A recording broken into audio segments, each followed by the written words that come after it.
എട്ടാം തരത്തിലോട്ട് പഠിക്കുമ്പോൾ അടുത്ത സ്കൂളുകളിൽ പോകുമ്പോൾ അവിടെ ഉണ്ടാകുന്ന കുറേയേറെ പ്രശ്നങ്ങളുണ്ട്. ജാതിയുടെയും മതത്തിന്റെയും ചേരിയുടെയും എന്നൊക്കെ രീതിയിൽ നമ്മളെ ടീച്ചേഴ്സ്മാരുൾപ്പെടെ നമ്മളെ അവഗണിക്കുന്നു. ചെങ്കൽച്ചുളയിൽ നിന്ന് കെട്ടിക്കൊണ്ടുവരാനും കെട്ടിക്കൊടുക്കാനും അറയ്ക്കുന്നവരാണ് ആ കാലഘട്ടം. ഈ നമ്മുടെ നെഗറ്റീവും പോസിറ്റീവായ കാര്യങ്ങൾ നമ്മൾ എഴുതണം. എനിക്ക് ചുറ്റും ഉണ്ടാകുന്ന എന്ത് കാര്യങ്ങൾ എനിക്ക് എഴുതണമെന്ന് തോന്നിയാൽ ഞാൻ അങ്ങ് എഴുതും. കോളിലെ ജീവിതങ്ങളെ കുറിച്ച് പറയും. നമ്മുടെ ജീവിതങ്ങളെ മറ്റുള്ളവർക്ക് ഒരു പരിഹാസവും കുറെ ആൾക്കാർ തിങ്ങിപ്പാർക്കുന്ന ഒരു സ്ഥലമായതുകൊണ്ട് കുറ്റകൃത്യങ്ങൾ മാത്രം ഉണ്ടാകുന്ന ഒരു ഫാക്ടറിയാണെന്ന് ചിന്തിക്കുന്ന ആൾക്കാർ ഈ കലാമണ്ഡലം എന്ന് പറയുന്ന സ്ഥലത്തുള്ള അവരുടെ ഒരു മനസ്സിത്രയും ദുഷിച്ച ചിന്തയാണ് നമുക്ക് അറിയില്ലല്ലോ. കലാകാരന്മാർ അംഗീകരിക്കണം. അത് കറുത്തവന്റെ കലയോ അല്ലെങ്കിൽ വെളുത്തവന്റെ കലയോ എന്നല്ല. പുള്ളിക്ക് ആഗ്രഹമായിരുന്നു മോനെ കലാമണ്ഡലത്തെ വിട്ട് പഠിപ്പിക്കുന്നു. പിന്നെ അവന്റെ പേരിന് മുൻവശം കലാമണ്ഡല നിതീഷ് എന്നറിയപ്പെടുമ്പോൾ നമുക്കൊരു വലിയൊരു ഒരു അഭിമാനം. പക്ഷെ അവിടെ ചെന്ന് 3 മാസം ആയില്ല. അതിനു മുമ്പേ മോൻ വിളിച്ച ഓരോ പ്രശ്നങ്ങൾ. ഇല്ലമ്മ ഞാനിവിടെ എൻ്റെ ജാതി പറഞ്ഞപ്പോൾ അവരെല്ലാവരും എന്നെ കളിയാക്കി. സ്പീക്കറല്ല മന്ത്രിയല്ല ഇനി ആര് വന്ന് പറഞ്ഞാലും അദ്ദേഹം ജയിലിൽ കിടക്കേണ്ടി വന്നാലും ഇവനെ അവിടെ പഠിപ്പിക്കില്ല, നിന്റെ കയ്യിൽ അടിച്ചൊടിക്കുമെന്ന് പറഞ്ഞു. അവർ ഞങ്ങൾ ജാതിയുടെയും മതത്തിന്റെയും ഗൂണ്ടകളെന്നും ഞങ്ങൾ ക്രിമിനൽസുകളെന്നും കറുത്ത വർഗ്ഗക്കാരെന്നും എല്ലാം പറഞ്ഞ് തള്ളപ്പെട്ടു. പക്ഷേ ഇന്ന് അവര് ചരിത്രത്തിന്റെ ഭാഗമായില്ലേ? ഇതൊക്കെ തന്നെയാണ് നേട്ടം. കുട്ടികളെയും കൊണ്ട് ആത്മഹത്യ ചെയ്യാൻ പോകുന്ന ഒരു പോർഷൻ എന്റെ പുസ്തകത്തിലുണ്ട്. ഒരു കാലത്ത് രാഷ്ട്രീയക്കാരുടെ ഗുണ്ടകളാണ് ചെങ്കച്ചൂളയിലെ ആളുകളെന്ന്. ഇവിടെ ഉള്ളവർ അങ്ങനെ പോയിട്ടുണ്ടെങ്കിൽ അത് ഇവിടുത്തുകാർക്ക് വേണ്ടിയുള്ള നല്ലതിനായിരിക്കാൻ പോയിട്ടുള്ളത്. ഞങ്ങൾ കാലാകാലമായിട്ട് കേട്ടുകൊണ്ടിരിക്കുന്നതാണ് ഇങ്ങനെ. കാരണം മറ്റുള്ളവർക്ക് ഇവിടെ നിന്നുള്ള ഒരു പ്രതിഭേനയല്ല ആവശ്യം, ഒരു പ്രതിയാണ് ആവശ്യം. എനിക്കൊന്ന് പറയാനുണ്ട്, ഞങ്ങളുടെ കുട്ടികളുടെ വിജയങ്ങളെയൊക്കെ നിങ്ങൾ ആരും ആഘോഷിക്കണ്ട, പക്ഷെ അപമാനിക്കാതെങ്കിലും ഇരിക്കാം. ചെങ്കച്ചൂളയിലെ ഹരിതകർമ്മ സേനാംഗമായ ശ്രീമതി ധനജകുമാരിയുടെ ജീവിതം ഇന്ന് പാഠപുസ്തകമാക്കിയിരിക്കുകയാണ് കാലിക്കറ്റ് കണ്ണൂർ യൂണിവേഴ്സിറ്റികളിൽ. തിരുവനന്തപുരത്തെ രാജാജി നഗർ സ്വദേശിയായ ധനജകുമാരിയുടെ വിശേഷങ്ങളിലേക്ക്. ചേച്ചി നമസ്കാരം. ചേച്ചി ചെങ്കച്ചൂളിൽ തന്നെയാണ് ചേച്ചി പഠിച്ചതും ജനിച്ചതും വളർന്നതും. ചേച്ചി ആ പഠന സമയത്തിലുള്ള അനുഭവങ്ങളെ കുറിച്ച്. ഞാൻ 9ാം ക്ലാസ് വരെ പഠിച്ചിട്ടുള്ളൂ. ഞാൻ 1ാം ക്ലാസ് തൊട്ട് 4ാം ക്ലാസ് വരെ തമ്പാനൂർ UPSലാണ് പഠിച്ചത്. 4ാം ക്ലാസ് തൊട്ട് 6ാം ക്ലാസ് വരെ കൊല്ലത്തുള്ള ഒരു CSI ബാലികാ മന്ദിരത്തിലാണ് പഠിച്ചത്. വീണ്ടും 6ാം ക്ലാസ് തൊട്ട് ഇവിടെ തന്നെ വന്ന് തമ്പാനൂർ UPSൽ ജോയിൻ ചെയ്ത്. പിന്നെ 7ാം ക്ലാസ് അവിടുന്ന് നമ്മൾ മാറി വീണ്ടും ഞാൻ കോട്ടൺ സ്കൂളിൽ 1 വർഷം പഠിച്ചു. അവിടെ നേരെ ശ്രീത്രാഹോമിൽ 1 വർഷം പഠിച്ചു. അങ്ങനെ കുറെ സ്ഥലങ്ങളിൽ പഠനം നടത്തിക്കൊണ്ട് വന്നത്. ഇടയ്ക്ക് വെച്ച് മുടങ്ങിപ്പോയല്ലോ? പഠനം മുടങ്ങിപ്പോയി പറഞ്ഞാൽ കുറെ കാരണങ്ങളുണ്ട്. കാരണം അറിയാലോ, നമ്മളൊരു ചേരി പ്രദേശമാണ്. അന്നൊക്കെ ഇത്രയുള്ള ആൾക്കാരെല്ലാം ഒരുപാട് പേര് കൂലിപ്പണിയൊക്കെ ചെയ്ത് ജീവിക്കുന്നവരാണ്. പിന്നെ കുറച്ച് ആൾക്കാർക്കൊക്കെ ജോലിയുള്ളൂ. പിന്നെ ഒരു 90 കാലഘട്ടം വരെയുള്ള കുട്ടികളൊക്കെ പഠിക്കുന്നതെന്ന് വെച്ചാൽ ഒരു 7ാം ക്ലാസ് വരെയൊക്കെ ആകുമ്പോൾ തന്നെയാണ് ഞങ്ങളുടെ തമ്പാനൂർ UPSലാണ് ഞങ്ങളുടെ പഠനം. പക്ഷെ അവിടെ നമുക്ക് 7ാം ക്ലാസ് കഴിഞ്ഞാൽ ഞങ്ങൾ അടുത്ത് പഠിക്കാൻ പോകേണ്ട മറ്റു സ്കൂളുകളിലാണ്. അപ്പൊ ഈ 7ാം ക്ലാസ് വരെ എന്ന് പറയുമ്പോൾ ഞങ്ങൾക്ക് ആ സ്കൂളിനകത്ത് ഞങ്ങളുടെ കുട്ടികളാണ് കൂടുതലുള്ളത്. കാരണം ഈ കോളനിയിൽ നിന്നുള്ള കുട്ടികളാണ് അവിടെ കൂടുതൽ പഠിക്കുന്നത്. അപ്പൊ അവിടെ അതിനകത്ത് വേറെ ഒരു ജാതിയോ മതമോ ഒന്നും പറയും വിവേചനം ഉണ്ടായിട്ട് എനിക്കറിയില്ല. പക്ഷേ അവിടെ നമ്മൾ 8ാം ക്ലാസ്സിലോട്ട് 8ാം തരത്തിലോട്ട് പഠിക്കുമ്പോൾ അടുത്ത സ്കൂളുകളിൽ പോകുമ്പോൾ അവിടെ ഉണ്ടാകുന്ന കുറേയേറെ പ്രശ്നങ്ങളുണ്ട്. ജാതിയുടെയും മതത്തിന്റെയും ചേരിയുടെയും എന്നൊക്കെ രീതിയിൽ നമ്മളെ ടീച്ചേഴ്സ്മാരുൾപ്പെടെ നമ്മളെ അവഗണിക്കുന്നു. ചിലരൊക്കെ മനം മടുത്ത് അങ്ങ് അവർ പോവില്ല, അതുകൊണ്ട് അങ്ങ് പഠിത്തം നിർത്തും. പിന്നെ അതൊന്ന്. രണ്ടാമത് ആ സമയങ്ങളിൽ തന്നെ ഒരു 14, 15, 16 വയസ്സൊക്കെ നമ്മുടെ വിവാഹങ്ങൾ നടക്കും. പിന്നെ വിവാഹങ്ങളുടെ ഇതിനകത്തുള്ളവർ തന്നെ പരസ്പരം സ്നേഹിച്ചൊക്കെ അങ്ങ് ജീവിക്കുന്നവരാണ്. അങ്ങനെയൊക്കെ ഒരു കാലഘട്ടം. കാരണം പുറത്തുനിന്ന് ആൾക്കാരൊന്ന് വിവാഹം കഴിച്ചുകൊണ്ട് പോകാൻ മടിക്കുന്ന ഒരു കാലമാണ്. ചെങ്കൽച്ചുളയിൽ നിന്ന് കെട്ടിക്കൊണ്ടുവരാനും കെട്ടിക്കൊടുക്കാനും അറയ്ക്കുന്നവരാണ് ആ കാലഘട്ടത്തിൽ. അപ്പൊ അങ്ങനെയാണ് ആ സമയങ്ങളിലുള്ള ഒരു പഠനം. അപ്പൊ ആ പഠനത്തിന് 4ാം ക്ലാസ് തൊട്ട് 6ാം ക്ലാസ് വരെ ഞാൻ പഠിച്ച്, ഞാൻ കൊല്ലത്താണെന്ന് പറഞ്ഞല്ലോ, CSIയുടെ ഒരു ബാലികാ മന്ദിരത്തിൽ. പക്ഷെ അവിടുത്തെ പഠനം ഈ സിസ്റ്റേഴ്സിന്റെ ഒരു കോൺവെന്റ് അതായിരുന്നു. അപ്പൊ അവിടെ പഠിപ്പിക്കുന്ന കാര്യങ്ങൾ നമുക്ക് ഓരോ ദിവസവും അവർ നമ്മളെ സ്കൂൾ പഠനത്തെക്കാളും നമ്മളെ പുസ്തകത്തെക്കാളും കൂടുതൽ നമ്മുടെ ജീവിതം എങ്ങനെയായിരിക്കണം, നമ്മൾ എങ്ങനെയായിരിക്കണം എന്നതിനെ കുറിച്ച് നമുക്ക് ഒരു ദിവസം നമ്മൾ ചെയ്യുന്ന കാര്യങ്ങൾ നമ്മൾ നോട്ട് ബുക്കിൽ എഴുതും. ഒരു ഡയറി എഴുതുന്ന പ്രായമൊന്നും അല്ല എനിക്കന്ന്. എനിക്കത് എഴുതാനും അറിയില്ല. പക്ഷെ അവിടെ ഈ നമ്മുടെ നെഗറ്റീവും പോസിറ്റീവായ കാര്യങ്ങൾ നമ്മൾ എഴുതണം. അങ്ങനെ അത് ഓരോ ദിവസം തോറും നമ്മൾ പരിശോധിക്കണം. എത്രത്തിൽ നമുക്ക് മാറ്റം ഉണ്ടായി, അല്ലെ എത്ര കാര്യം നമ്മൾ വീണ്ടും അത് ആവർത്തിച്ച് നിൽക്കണം. പക്ഷെ അത് അവിടെ വിട്ട് ഞാൻ ഇവിടെ വന്നിട്ടും എൻ്റെ ജീവിതത്തിന് അത് മാറിയില്ല. അതാണ് എൻ്റെ എഴുത്തിന്റെ തുടക്കം. എൻ്റെ എഴുത്തിന്റെ തുടക്കം എന്ന് പറഞ്ഞാൽ അതാണ്.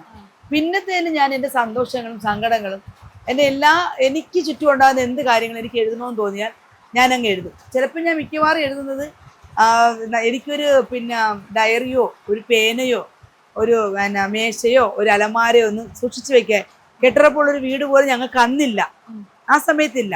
അപ്പം അങ്ങനെ ഇന്ന് വലിയൊരു എഴുത്തുകാരിയല്ല. അപ്പം ചിലപ്പോൾ ഞാൻ എഴുതി തീർന്ന പത്രങ്ങളുണ്ടല്ലോ, ന്യൂസ് പേപ്പറുകൾ, അതിൻ്റെ പുറത്തൂടെ അക്ഷരത്തിൻ്റെ പുറത്തൂടെ എഴുതിയിട്ടുണ്ട് ഞാൻ, അക്ഷരങ്ങളുടെ പുറത്തൂടെ. കാരണം പിന്നത്തെ എനിക്ക് സൂക്ഷിച്ച് വെക്കണമെന്നോ ഇത് പിന്നത്തെ ഒരു പുസ്തകം എന്ന് തോന്നിയിട്ടില്ല. അപ്പോഴും തോന്നുന്ന കാര്യം എഴുതും, അതിനെ നമ്മൾ ചവിട്ടി കുട്ടയിലോട്ടോ എവിടെയെങ്കിലും വലിച്ചെറിയുകയോ എന്നുവെച്ചാൽ ഒരു എഴുത്തുകാരുടെ പരമ്പരയിൽ വന്ന ഒരാളല്ല ഞാൻ പറഞ്ഞു മനസ്സിലായി. അപ്പോൾ എനിക്ക് ഇതിനെക്കുറിച്ചുള്ള സത്യത്തിൽ പറഞ്ഞാൽ അതിൻ്റെ അത്രയും ഒരു എനിക്കില്ല, അതിന് സൂക്ഷിച്ച് വയ്ക്കാനുള്ള ഒരു സാഹചര്യം ഇല്ലായിരുന്നു.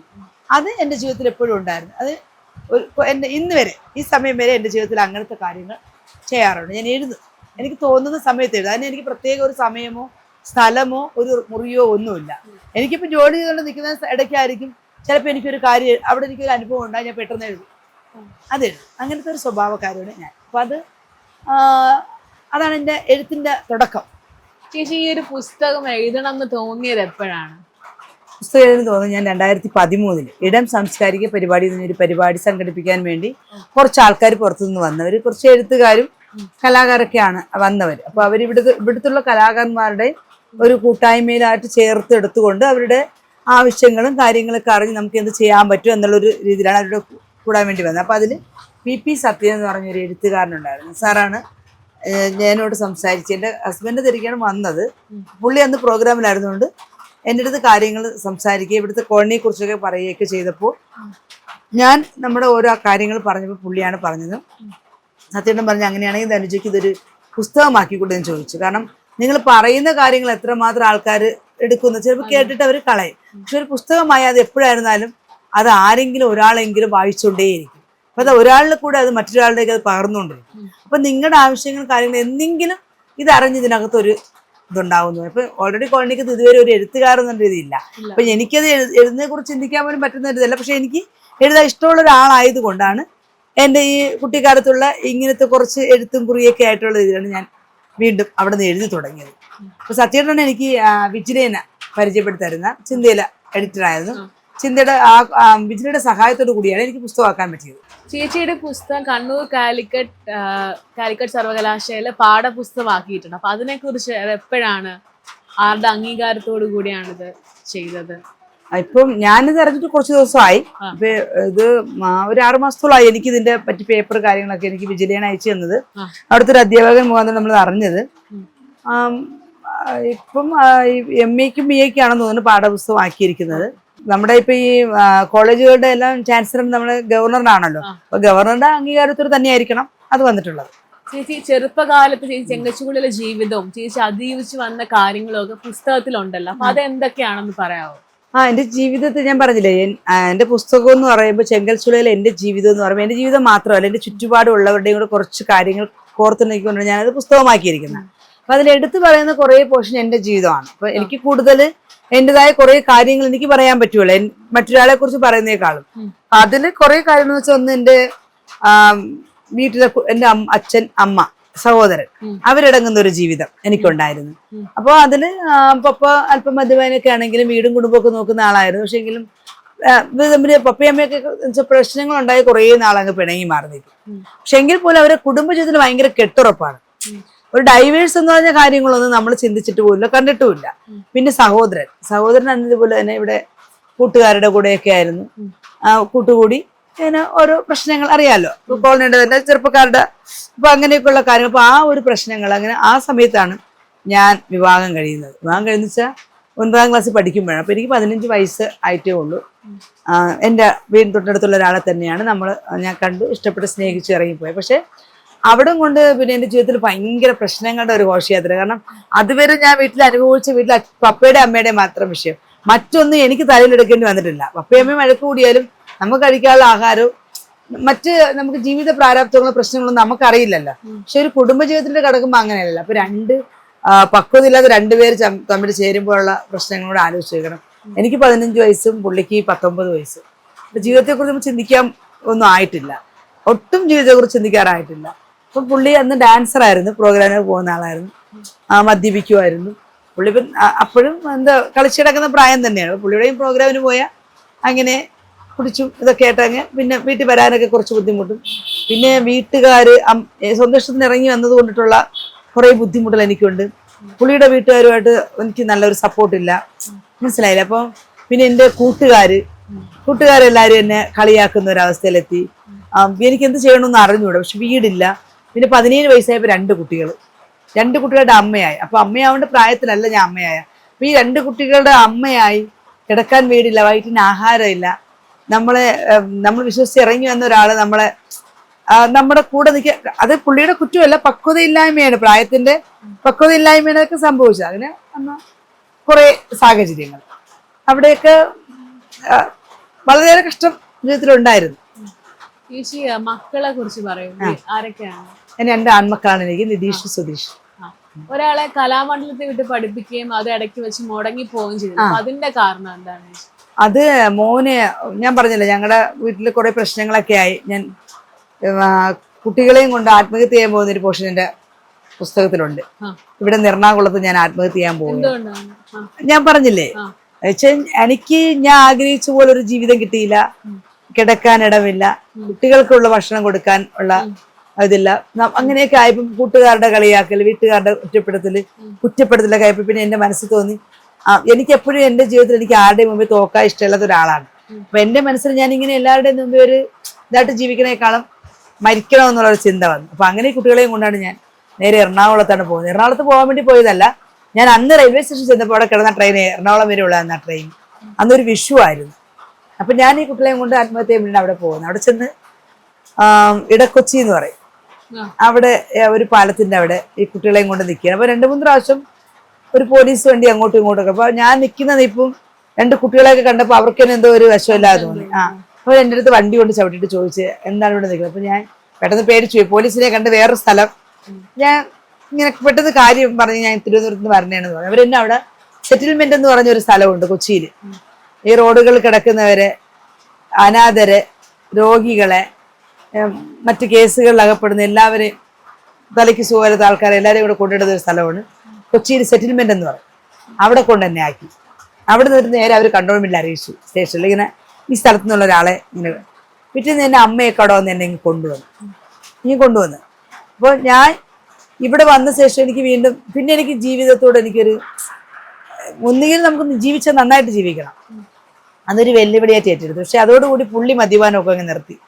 പിന്നെ ഞങ്ങൾക്ക് അങ്ങനെ ജീവിക്കണം എന്നുള്ളൊരു ആഗ്രഹം. അപ്പൊ പിന്നെ ഡാൻസർ ആയിരുന്നു, പുള്ളിയുടെ കുടുംബം മൊത്തം കലാകാരാണ്. പിന്നെ അത് ചെണ്ടയിലോട്ട് തിരിഞ്ഞു. ചെണ്ട അത് പ്രൊഫഷണലായിട്ട് അത് പ്രോഗ്രാമിന് എടുത്തപ്പോൾ ആ സമയത്താണ് ഈ പ്രോഗ്രാം 48 മണിക്കൂർ ഗിന്നസ് റെക്കോർഡിന് വേണ്ടി പുള്ളി ചെണ്ട കൊട്ടുന്നത് 2005. ഇപ്പൊ നമ്മുടെ കേരളത്തിലെ ഏറ്റവും വലിയ സാംസ്കാരിക കേന്ദ്രം എന്ന് പറയുന്നത് തൃശ്ശൂരാണല്ലോ. അതിൽ ഞാനും അഭിമാനിക്കുന്നു. കാരണം കേരളത്തിലെ ഒരു ജില്ലയല്ലേ, നമ്മുടെ ഒരു സംസ്ഥാനത്തിന്റെ ഭാഗമാണ്. പക്ഷേ അവിടെയുള്ളവരുടെ മനസ്സ് ഇത്രയും ജാതിയുടെയും മതത്തിന്റെയും പേരിലുള്ള എല്ലാവരെയും അല്ല, ഈ കലാമണ്ഡലം എന്ന് പറയുന്ന സ്ഥലത്തുള്ള അവരുടെ ഒരു മനസ്സ് ഇത്രയും ദുഷിച്ച ചിന്തയാണ് നമുക്ക് അറിയില്ലല്ലോ. കലാകാരന്മാർ അംഗീകരിക്കണം, അത് കറുത്തവന്റെ കലയോ അല്ലെങ്കിൽ വെളുത്തവന്റെ കലയോ എന്നല്ല, കല ദൈവികമായ ഒരു അനുഗ്രഹമാണ് അല്ലേ. അപ്പൊ അത് അംഗീകരിക്കണം. പക്ഷെ പുള്ളി ഇങ്ങനെ 48 മണിക്കൂർ ചെണ്ട കൊട്ടിയപ്പോൾ അവിടുത്തുകാർക്ക് അതൊരു ഭയങ്കര ദേഷ്യവും വൈരാഗ്യം. ഇതൊന്നും നമുക്കറിയില്ല. നമ്മുടെ ജീവിതത്തിൽ നമുക്ക് മുന്നോട്ട് പോകണമെങ്കിൽ എന്തെങ്കിലും വ്യത്യസ്തമായിട്ടുണ്ടായിരിക്കണം. അതിനുവേണ്ടി മാത്രം ചെയ്തതാണ് ആ 48 മണിക്കൂർ കൊട്ടിയത്. അത് കഴിഞ്ഞ് പുള്ളിക്ക് ആഗ്രഹമായിരുന്നു മോനെ കലാമണ്ഡലത്തിൽ വിട്ട് പഠിപ്പിക്കണമെന്ന്. പിന്നെ പുള്ളി അടിസ്ഥാനപരമായിട്ട് ചെണ്ട പഠിച്ചിട്ടില്ല. അപ്പൊ കലാമണ്ഡലത്തിൽ പോയി പഠിക്കുമ്പോൾ അവന് അടിസ്ഥാനപരമായിട്ട് പഠിക്കാൻ പറ്റും.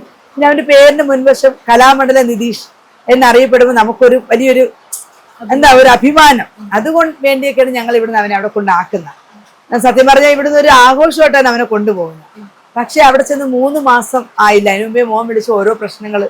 ഇല്ലമ്മ, ഞാനിവിടെ എൻ്റെ ജാതി പറഞ്ഞപ്പോൾ അവരെല്ലാവരും എന്നെ കളിയാക്കി, എന്നെ വല്ലാത്തൊരു ഇതുപോലെ എന്നെ കാണുന്നെന്ന് പറഞ്ഞു. ഞങ്ങൾക്ക് നീ എന്ത് ജാതി പറഞ്ഞവിടെ? അപ്പൊ അവന്റെ വിചാരം നമ്മളിവിടെ ഈ കോളനിയിലുള്ള എല്ലാവരും ഒരു ജാതിയാണെന്നാണ്. അപ്പൊ അവന്റെ ജാതി അറിയാലോ. അപ്പൊ അവൻ പറയണം, അമ്മ ഞാൻ പറയനാണെന്ന് ഞങ്ങൾ പറയരാണ്.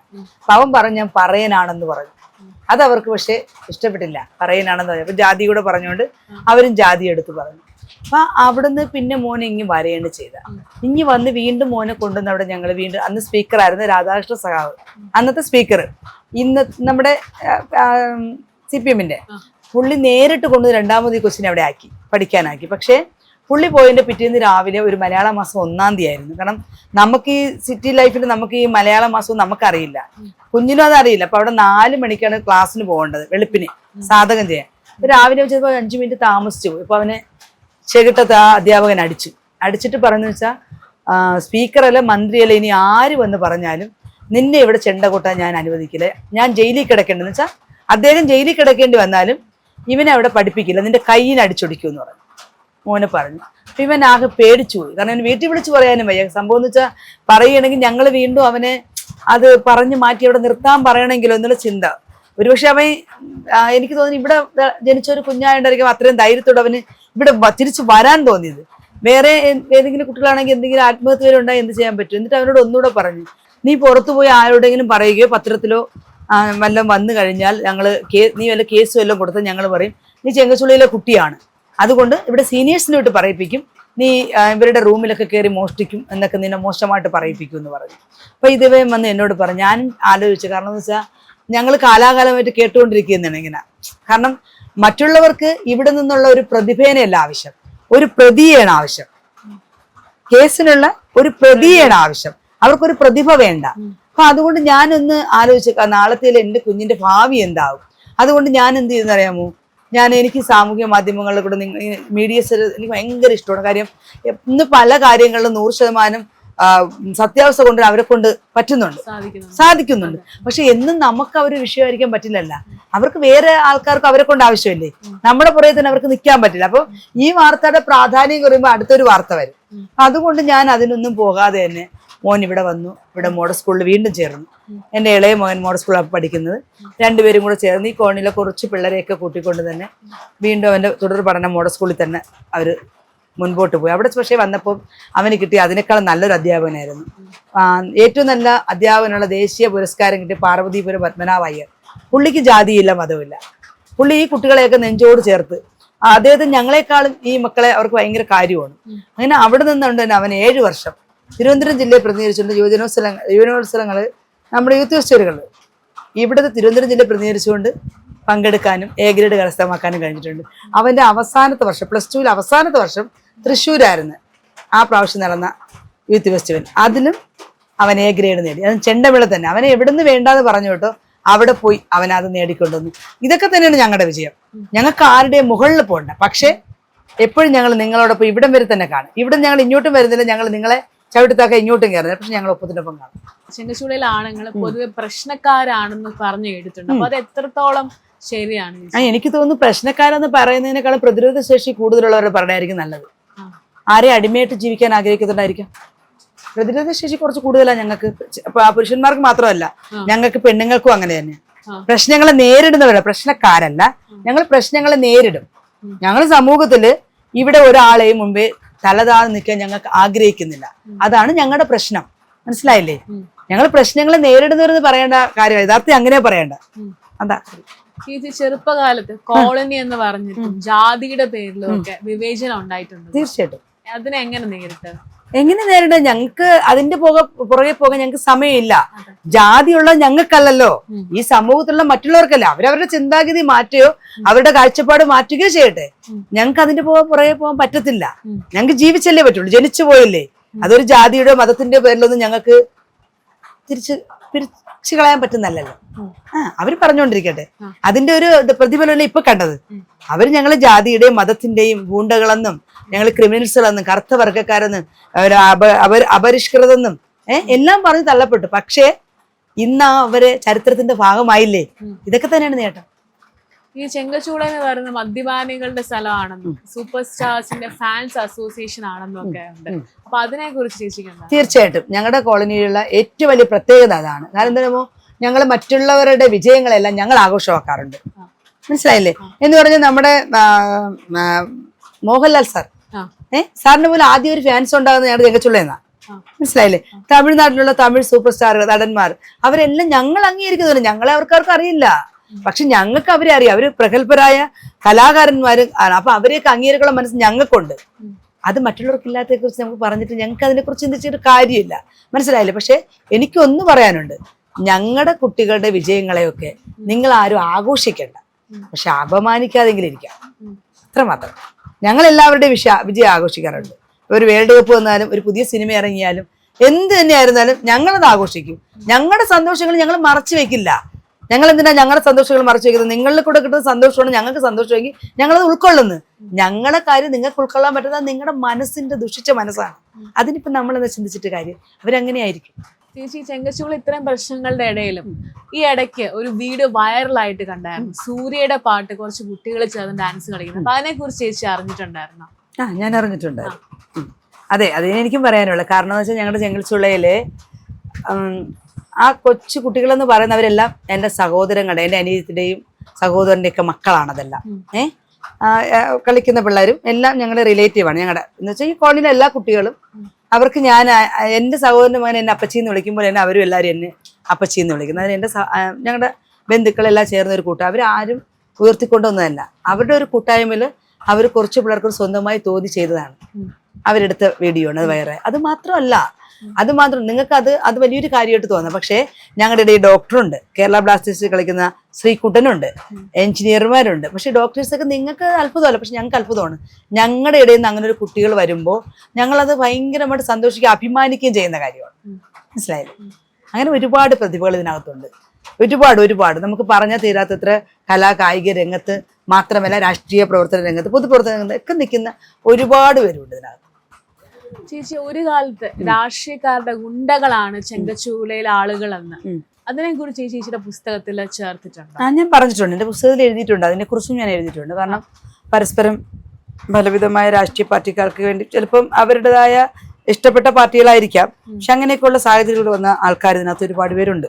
പക്ഷെ അത് എന്തിന്റെ പേരിലായിരുന്നാലും ഇവിടെ ഉള്ളവർ അങ്ങനെ പോയിട്ടുണ്ടെങ്കിൽ അത് ഇവിടുത്തുകാർക്ക് വേണ്ടിയുള്ള നല്ലതിനായിരിക്കാം പോയിട്ടുള്ളത്. കാരണം ഇവിടെയുള്ള ആൾക്കാർക്ക് വേണ്ടി നല്ലത് കിട്ടണം എന്നുള്ള കാര്യത്തിലായിരിക്കും ഒരു രാഷ്ട്രീയക്കാരെന്ന് പറയുന്നത്. പക്ഷെ ചിലപ്പോൾ അവരുടെ ചൊൽപ്പടിക്കൊക്കെ നിൽക്കാതെ വരുമ്പോൾ പിന്നെ പ്രശ്നങ്ങൾ മാറും. പിന്നെ രണ്ട് ചേരികളാവും, പിന്നെ പ്രശ്നങ്ങളായി, അടിയായി, പിടിയായി, പിന്നെ അങ്ങനെ ഇവിടുന്ന് മാറിപ്പോയത് വരുന്നുണ്ട്. ഇവിടുന്ന് തന്നെ സ്വയം അവർ സേഫ്റ്റിയായി മാറിയവരുണ്ട്. മനസ്സിലായില്ലേ? ഒരുപാട് ആൾക്കാർ ഇവിടുന്ന് മാറിപ്പോയി പുറത്ത് താമസിക്കുന്നവരുണ്ട്. അങ്ങനെയുള്ളവരുണ്ട്.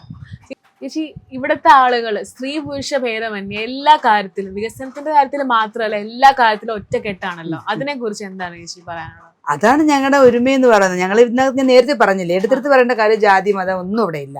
ഞങ്ങൾക്ക് വരുന്ന പ്രശ്നങ്ങൾ ഞങ്ങൾ അതിജീവിച്ചേ പറ്റുള്ളൂ. അത് ഞങ്ങൾ ഒറ്റക്കെട്ടായി നിന്നേ പറ്റത്തുള്ളൂ. അപ്പൊ ഞങ്ങൾ ഒറ്റക്കെട്ടായി തന്നെ നിൽക്കും. എന്ത് വിഷയം വന്നാൽ നേരിടും ഞങ്ങൾ.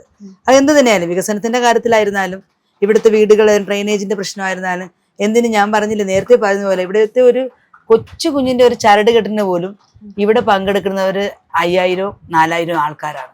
കാരണം 7000-ഓളം ജനം ഇവിടെ ഉണ്ട്. പറഞ്ഞില്ലെങ്കിൽ മാത്രമാണ് അവർ വിഷവും പിണക്കവും.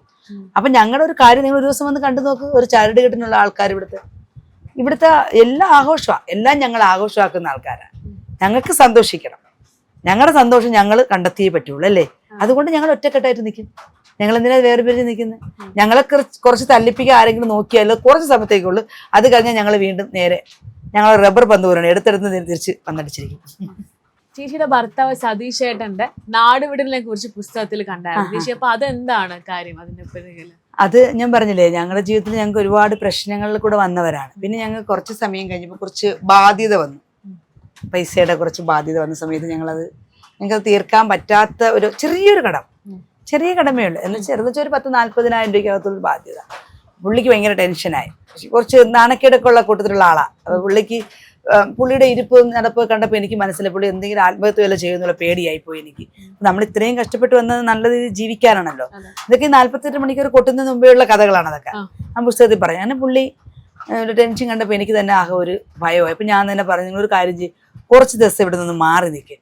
അപ്പൊ ആ കടക്കാർ വരുമ്പോൾ ഞാൻ പറഞ്ഞോളാം, പുള്ളി എവിടെയാണെന്ന് എനിക്ക് അറിഞ്ഞുകൂടാ, പുള്ളി വന്നിട്ട് കടവൊക്കെ തീർക്കാന്ന് പറഞ്ഞു. ഞാൻ തന്നെയാണ് പുള്ളിയെ, ഞങ്ങൾക്ക് അന്ന് വീട്ടിനകത്തുണ്ടെന്ന് ഒരു ബക്കറ്റ്, പ്ലാസ്റ്റിക് ബക്കറ്റ്, ഒരു അലമാര, ചെറിയൊരു പാതിര ഫർണിച്ചറിന്റെ ഒരു കട്ടിൽ, ഒരു മേശ, ആ ബക്കറ്റിൽ കൊള്ളുന്ന കുറച്ച് സാധനം, അതെല്ലാം കൂടെ 1500 രൂപയ്ക്ക് ഞാൻ വിറ്റ് ഒരാൾക്ക്.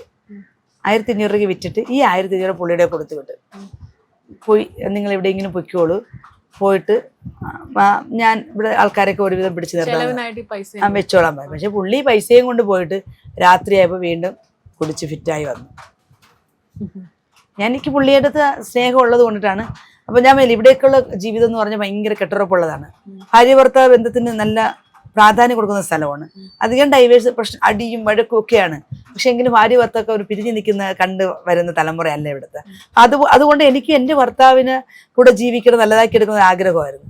ഇങ്ങനെ പുള്ളി വീണ്ടും വന്നത് എനിക്ക് ഇഷ്ടപ്പെട്ടില്ല. ഞാൻ സ്നേഹത്തോട് പറഞ്ഞിട്ട് പിന്നെ ഞങ്ങൾ തമ്മിൽ ഭയങ്കര വഴക്കായി പുള്ളി ഇറങ്ങിപ്പോയി. പക്ഷെ അത് യഥാർത്ഥമായിട്ട് പുള്ളി അങ്ങ് നാട് വിട്ടങ്ങ് പോയി. പുള്ളി പോകുമെന്ന് ഞാൻ വിചാരിച്ചത്, പറഞ്ഞു വിട്ടപ്പോൾ പോയതുമില്ല. പുള്ളി അങ്ങ് പോയി. പുള്ളി നേരെ ബോംബെ പോയി. അവിടെ പോയി 2 മാസം നിന്ന്. ഇതിനിടയ്ക്ക് ഞാൻ സ്വന്തമായിട്ടൊരു റേഷൻ കാർഡൊക്കെ ഉണ്ടാക്കി. അപ്പോൾ PMRY-യുടെ ഒരു ലോണ് കൊടുക്കുമെന്ന് പറഞ്ഞിട്ടുണ്ട്. പുള്ളി ഇവിടെ വന്ന് ആ ഒരു ലോൺ പിന്നെ കുറേ ദിവസം കഴിഞ്ഞ് വന്ന് എനിക്കൊരു കത്തൊക്കെ അയച്ച് വന്ന് ഇവിടെ ഇന്ന സ്ഥലത്തുണ്ടെന്നൊക്കെ പറഞ്ഞ് വന്നു. പിന്നെ ആ ലോൺ എടുത്ത് ആ കടങ്ങളൊക്കെ ബാധ്യതയൊക്കെ തീർത്തു. ഈ പുസ്തകത്തിൽ 2ാമത്തെ ചാപ്റ്റർ ഹൈസ്കൂൾ അനുഭവത്തില് ചെങ്കച്ചൂള വെള്ളത്തിലായിരുന്നു, പിന്നെ അത് ശരിയാക്കി എടുക്കുകയാണ് ചെയ്തത്. അപ്പൊ അതിനെ കുറിച്ച് ചെങ്കൽച്ചൂള എന്ന് വെച്ചാൽ പറഞ്ഞ എനിക്ക് കേട്ടറിവാണേ. ഞാനൊക്കെ ജനിക്കുന്നതിന് മുമ്പ് ഇവിടെ മൊത്തം ഭയങ്കര വലിയ കുളമായിരുന്നു എന്ന് പറഞ്ഞിട്ടുണ്ട്. പുസ്തകത്തിൽ എഴുതിയിട്ടുണ്ട്. അത് കുളമായിരുന്നു. ആ കുളം ഓരോ സൈഡും നിമത്തിയാണ്. സെക്രട്ടേറിയറ്റ് കെട്ടാൻ വേണ്ടിയിട്ടാണ് ഇവിടെ ഈ ചെങ്കൽ കൊണ്ടുവന്ന് ഇവിടെ ചൂള ഉണ്ടാക്കിയാണ്. അന്നത്തെ പണ്ടത്തെ ദർബാർ ഹാള് എന്നുവെച്ചാൽ സെക്രട്ടേറിയറ്റിന് അന്ന് പറഞ്ഞ ദർബാർ ഹാൾ. അപ്പൊ കുറച്ച് ആൾക്കാർ ഈ തമിഴ്നാട്ടിൽ നിന്ന് വന്നാണ് ഇവിടെ വന്ന് ഈ കല്ലൊക്കെ ചൂള കെട്ടി ഉണ്ടാക്കിയത്. പിന്നെ ഇതിന്റെ ഒരു ഭാഗം വന്ന് കീരപ്പാത്തി എന്ന് പറയും. ഈ കീരയൊക്കെ വളർന്ന് ഇങ്ങനെ ഈ ചേമ്പ് കിടക്കും. പിന്നെ ഒരു ഭാഗം ശവമുറി എന്ന് പറയും. ആ ശവമുറിയിൽ എന്ന് വെച്ചാൽ റോഡിൽ കിടക്കുന്ന പട്ടിയായിരുന്നാലും മനുഷ്യനായാലും ചത്തതിനെയൊക്കെ കൊണ്ട് അവിടെ ഇടും. അവിടെ ആ ശവമുറിയിലിടും. അപ്പം സത്യം പറഞ്ഞ ഈ ദേശം മൊത്തം ആരും ഇന്നത്തെ ഇത്രയും ഒരു ലെവലാവുന്ന അന്നത്തെ ആരും സ്വപ്നം പോലും കണ്ടില്ല. കാരണം ഈ താഴ്ന്ന പ്രദേശം, വെള്ളക്കെട്ട് ഒക്കെ കൊണ്ട് ഇതിനകത്തൂടെ ആമയിഴഞ്ചാൻ തോട് പോകുന്നത്, പിന്നെ അല്ലാതെ മൊത്തത്തിലുള്ള കുളവും അത് ഇതൊക്കെ ആയിട്ട് ആൾക്കാരും ശ്രദ്ധിച്ചിട്ടില്ല ആ കാലത്ത്. പിന്നെ അങ്ങനെ ഞാൻ പറഞ്ഞില്ല, സമൂഹത്തിൽ ഒറ്റപ്പെടുന്നവര്, പിന്നെ നേരത്തെ വന്ന ഈ കുടിയേറി വന്നവർ, ഈ ചൂള കിട്ടാൻ വേണ്ടി വന്ന ആൾക്കാർ, അവരുടെ ബന്ധുക്കൾ, അവരുടെ തലമുറകൾ, ഇങ്ങനെ അവിടെ നിന്ന് ഇവിടുന്നൊക്കെ പുറക്കി കൂട്ടിയ ആൾക്കാരാണ് ഓരോ കുളം നിമത്തി വീട് വെച്ചാണ് ഇതിങ്ങനെ ഈ ഒരു പ്രദേശമായിട്ട് മാറി. ഇതിനകത്ത് ഒരു ആനയും ആനക്കാരനും താന്നിട്ടുണ്ടെന്ന് പറഞ്ഞു കേട്ടിട്ടുണ്ട് ഞാൻ. ആനയും ആനക്കാരനും താന്ന സ്ഥലമാണെന്ന് പറഞ്ഞു. ചേച്ചി, ഈ അടുത്ത കാലത്ത് ആമയിഴഞ്ചാൻ തോട്ടില് ഒരു തൊഴിലാളി ക്ലീനിങ്ങിന് ഇറങ്ങുകയും മരിക്കുകയും ചെയ്തു. അപ്പം അതിനെ കുറിച്ച് ചേച്ചി കണ്ടുവന്ന കാര്യങ്ങള്. ഈ ആമയിഴഞ്ചാൻ തോടെന്ന് പറഞ്ഞാൽ ഞങ്ങളുടെ കോളനിക്കകത്തൂടെ പാസ് ചെയ്ത് പോകുന്നതാണ്. എൻ്റെയൊക്കെ ഒരു കുഞ്ഞുനാളിലൊക്കെ തന്നെ ഞങ്ങളിവിടെ ഒരുപാട് സ്ത്രീകളെല്ലാവരും, ഞങ്ങൾക്ക് അന്ന് ഇവിടെ ബാത്റൂം കണക്ഷനൊന്നും ഇല്ലായിരുന്നു. അന്ന് ഞങ്ങളെല്ലാവരും കുറേ ആൾക്കാർ ഉപയോഗിച്ചിരുന്ന സ്ഥലമാണ്. 1-നും 2-നും ഒക്കെ പോകുന്ന സ്ഥലമായിരുന്നു ഈ തോട്. പിന്നെ അത് നമുക്ക് ഫ്ലാറ്റ് സമുച്ചയങ്ങളൊക്കെ വന്ന് ബാത്റൂമിന്റെ അടിസ്ഥാന സൗകര്യങ്ങളെല്ലാം ഉണ്ടായപ്പോൾ പിന്നെ നമ്മളത് ഉപയോഗിക്കാറില്ല. പിന്നെ ഇതിനകത്ത് വേസ്റ്റ് കൊണ്ടിടുന്നത് വെച്ചാൽ ഇപ്പൊ പുറത്തുള്ള ഒരുപാട് വേസ്റ്റുകൾ ആൾക്കാർ കൊണ്ട് വലിച്ചെറിയുന്നതായിരിക്കാം. കാരണം ഇതിനകത്ത് കുറച്ച് ഭാഗം മാത്രമേ പോകുന്നുള്ളൂ. ഇവിടുന്ന് ഒരു കുറച്ച് ഭാഗം മാത്രമേ ഇതിന് കോളനിക്കകത്തുള്ളൂ. ബാക്കി പുറത്തുനിന്ന് സ്ഥലങ്ങളിലൂടെ വരുന്ന വേസ്റ്റുകളാണ്. ഇപ്പൊ ഹോട്ടലുകളായി, കോഴി വേസ്റ്റുകളായി. അപ്പൊ ഇത് ഓരോ സ്ഥലത്ത് നിന്ന് കൊണ്ട് തട്ടുന്നുണ്ട്. അപ്പൊ ഇത് എവിടെ നിന്നാണ് വരുന്നത് നമുക്ക് കണ്ടുപിടിക്കാൻ പറ്റത്തില്ലല്ലോ. അപ്പൊ അതിന് വേണ്ടുന്നതായ സംവിധാനങ്ങൾ ഗവൺമെന്റ് തന്നെ കണ്ടെത്തണം. ഒരാൾ മരിച്ചെന്ന് പറഞ്ഞാൽ നമുക്ക് ആ ഒരു കുടുംബത്തിന്റെ തന്നെ ഒരു അത്താണിയാണ്. നമുക്ക് ഒരിക്കലും അത് സഹിക്കാൻ പറ്റുന്ന കാര്യമല്ല. അപ്പൊ ഇനിയും അങ്ങനെ ഒരാൾ ഉണ്ടാവാതിരിക്കണമെങ്കിൽ അതിൻ്റെതായ മുൻപോട്ടുള്ള ഓരോ പടിയും എങ്ങനെ നമുക്ക് മുൻപോട്ട് കൊണ്ടുവന്ന് കോളനിക്കാരുമായി ഇതിനകത്തൂടെ ഇതിപ്പോ പോകുന്നതുകൊണ്ട് മാത്രം അവരുമായിട്ട് കൂടെ ഒന്ന് ആലോചിച്ച് ഒരു തീരുമാനം എടുത്തു കഴിഞ്ഞാൽ നമുക്ക് കുറേയൊക്കെ ഏറെക്കുറെ 100% വരെ അത് വിജയിപ്പിക്കാൻ നമുക്ക് പറ്റും. മാലിന്യത്തിന്റെ പ്രശ്നത്തിലൊരു പരിഹാരം ഉണ്ടാകും. ഹരിതകർമ്മ സേനയിൽ എത്ര നാളായിട്ട്? ഞാൻ 2 വർഷം 1.5 വർഷം 2 വർഷമല്ല 1.5 വർഷം ആയതേ ഉള്ളൂ ഞാൻ ഇതിലിട്ട് വന്നിട്ട്. നേരത്തെ ഞാൻ വീടുകളിൽ നിന്ന് വേസ്റ്റുകൾ ശേഖരിക്കാൻ പോയിക്കൊണ്ടിരുന്ന ആളാണ്. കാരണം ഞങ്ങൾ നേരത്തെ കുടുംബശ്രീയുടെ 30 രൂപ തൊട്ട് ഇവിടുത്തെ സ്ത്രീകളെല്ലാം ഈ ജോലിക്ക് പോകുന്നവരാണ്. പിന്നെ വിളപ്പിശാല പൂട്ടിയപ്പോൾ ഞങ്ങൾക്ക് ആ ജോലി നഷ്ടപ്പെട്ട് വീണ്ടും ഞങ്ങൾ കുറേ നാൾ കഴിയുമ്പോൾ ഞങ്ങൾ സ്വന്തമായിട്ട് തന്നെ വീടുകൾ, ഞങ്ങളുടെ അയൽക്കൂട്ടങ്ങൾ വഴി ഞങ്ങൾ തീരുമാനങ്ങൾ എടുക്കുകയും ഞങ്ങൾ അങ്ങനെ തന്നെ വീടുകളിൽ പോയി വേസ്റ്റുകൾ ശേഖരിച്ച് വരികയാണ് ഇപ്പോൾ 7 വർഷം കൊണ്ട്. അപ്പോഴാണ് നമുക്ക് ഈ ഹരിതകർമ്മ സേന ഗവൺമെന്റ് കൊണ്ടുവരുന്നത്. അപ്പോൾ ഗവൺമെന്റിന്റെ ഒരു പദ്ധതി നമുക്ക് അംഗീകരിച്ചല്ലേ പറ്റത്തുള്ളൂ. അപ്പോൾ അതിൽ നമ്മളെ പ്ലാസ്റ്റിക് എടുക്കരുത്, ഫുഡ് വേസ്റ്റ് മാത്രമേ എടുക്കാൻ പറഞ്ഞു. പക്ഷെ ഞാൻ ജോലി ചെയ്യുന്ന കൊടപ്പിനൊക്കെ ചെട്ടിവിളാകം വാർഡിലാണ്. പക്ഷെ അവിടുത്തെ വാർഡ് കൗൺസിലർ ആ ഹരിതകർമ്മ സേന എന്നെയും എൻ്റെ അമ്മയും കൂടെ പരിഗണിച്ച് ഞങ്ങൾ അവിടെയാണ് ജോലി ചെയ്യുന്നത്. ഇന്നവിടെ ജോലി ചെയ്യുന്നത്. ചേച്ചി ഇപ്പോഴത്തെ കുടുംബ ജീവിതത്തിൽ സന്തുഷ്ടമാണ്? എപ്പോഴത്തെ കുടുംബജീവിതം സംതൃപ്തയാണ്. ആണ്. ഇന്ന് ചേച്ചിക്ക് എന്തെങ്കിലും നടക്കാൻ ആഗ്രഹമുള്ള സ്വപ്നം അങ്ങനെ എന്തെങ്കിലും ഉണ്ടോ? എന്ത് സ്വപ്നം? നമുക്കിപ്പോൾ എനിക്ക് ഏറ്റവും വലിയ ആഗ്രഹം എന്ന് പറഞ്ഞാൽ നമ്മൾ ഇപ്പം അത്യാവശ്യം പ്രശ്നങ്ങളെ ഒന്നുമില്ലാതെ സന്തോഷമായിട്ട് സ്വാതന്ത്ര്യത്തോടെ ജീവിക്കുന്ന ഒരു സ്ഥലത്താണ് ജീവിക്കുന്നത്. എനിക്കിപ്പോൾ എൻ്റെതായ മാത്രം പ്രശ്നമല്ലല്ലോ ഞാൻ ഇതുവരെയും പറഞ്ഞത്, ഇനി പറയാൻ പോകുന്നത്. എനിക്ക് എൻ്റെ സമൂഹത്തോട് പ്രതിബദ്ധത ഉണ്ട്. അതുകൊണ്ട് എനിക്ക് പറയാനുള്ളത്, ഈ മറ്റുള്ളവരുടെ കാഴ്ചപ്പാട് മാറുക. ഞങ്ങളുടെ കോളനിയിലുള്ള വളർന്നു വരുന്ന ഓരോ കുട്ടികളോട് അത് ആണോ പെണ്ണോ വ്യത്യാസമില്ലാതെ അവർക്ക് കഴിവുണ്ടോ കഴിവില്ലേ അവർ അംഗീകരിക്കേണ്ട സ്ഥാനത്ത് അംഗീകരിക്കുക, അല്ലാത്ത സ്ഥലത്ത് അതങ്ങനെ. അവർക്ക് കിട്ടേണ്ട സ്പേസ് സമൂഹത്തിൽ അവർക്ക് എന്താണോ കിട്ടേണ്ട അത് അവരവിടെ കാണണം. ഇന്ന് എൻ്റെ ഒരു സ്വപ്നം എന്ന് പറഞ്ഞാൽ ഇവിടുത്തെ എല്ലാ ഭരണതലത്തിലുൾപ്പെടെ ഞങ്ങളുടെ ഇവിടുത്തെ കുട്ടികൾ ആ തലമുറ വരണം, ആ കുട്ടികൾ കാണണം, ഞങ്ങളുടെ ചെങ്കച്ചുള്ളിൽ നിന്നുള്ള കുട്ടികൾ അതിനു വേണ്ടി വരണം. അതാണ് എൻ്റെ ഏറ്റവും വലിയൊരു സ്വപ്നം. കാരണം ഈ കോളനിക്കകത്തുള്ള അവരുടെ പൾസ് അറിയാന്നുള്ളത് ഈ കോളനിക്കകത്തുള്ള ഒരാൾക്കല്ലേ അറിയാൻ പറ്റുള്ളൂ. അങ്ങനെ ഒരാൾ ഇതിനകത്തുനിന്ന് വരണം, അതിൻ്റെ ഏറ്റവും വലിയ സ്വപ്നമാണ്. ഇനി ചേച്ചി ഒരു ബുക്ക് എഴുതുന്നുണ്ടോ? ഞാൻ എഴുതുന്നുണ്ട്, ഇപ്പോഴും എഴുതിക്കൊണ്ടിരിക്കുക. അതിന്റെ പണിപ്പുരയിലാണ്. ഉടനെ തന്നെ അത് പ്രതീക്ഷിക്കാം നിങ്ങൾക്ക് എല്ലാവർക്കും. യഥാർത്ഥ ജീവിതത്തിന്റെ അനുഭവത്തെ കുറിച്ചാണ് ശ്രീമതി ധനുജകുമാരി നമ്മളോട് സംസാരിച്ചത്. ചെങ്കച്ചൂളയിലെ എൻ്റെ ജീവിതം എന്ന പുസ്തകം തീർച്ചയായും വായിക്കുക. അത് ഉറപ്പായും നല്ലൊരു അനുഭവമായിരിക്കും. മറ്റൊരു സ്റ്റോറിയുമായി വീണ്ടും കാണാം.